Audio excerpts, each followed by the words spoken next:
Here's a quick tip for creating student portfolios. Now, this does involve a little bit of trust on the part of the students, but if you want to set up a portfolio that your students will then have their own copy of, you want to set up your template exactly the way you want it. Make sure that if you have any specific pages you want them to have or anything like that, you have that all set up. Once you have it to the point where it's all up to them, then you go to the share settings on your site, your template site, and you want to make it. And you'll only have two of these; you won't have four, but you want to make it so that anyone with the link can edit. Or you don't even necessarily have to do that if you pull it directly from Classroom. So I'm going to show you that way, but it does make the change here. It'll do this for you.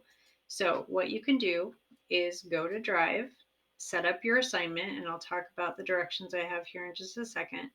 Hit Add from Google Drive and pull in that assignment. So if it ever loads, there we go.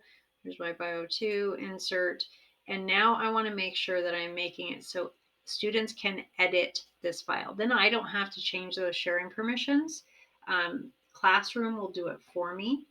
But I want you to notice the directions I've given here for my students. So I've named the assignment portfolio, create your copy. My instructions are to open the attached site, but not to edit it. On that original site, instead, click the snowman menu and duplicate the site for yourself. Add your name and title of your new copy to the new copy, and then add me as a collaborator and attach the URL or pull from directly from Drive like I just did right here. Submit when finished. So when I assign this, students will see the link to that portfolio, create your copy. They'll see my directions. You need to point those out before you post it to them. When they open that file, it'll open like this.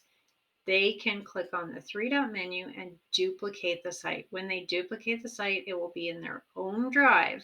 So that's why it's important that they add you as a collaborator and attach the URL from that editable site in order for you to quickly have access. So these two things are redundant. So just like I said earlier, sharing from the share settings or sharing through Drive, it's going to do exactly the same thing. So if they're comfortable with hitting the add button and pulling that file from Drive, they can do it that way. Just make sure that they have renamed it first so that they know they're sharing theirs and not the original back with you again.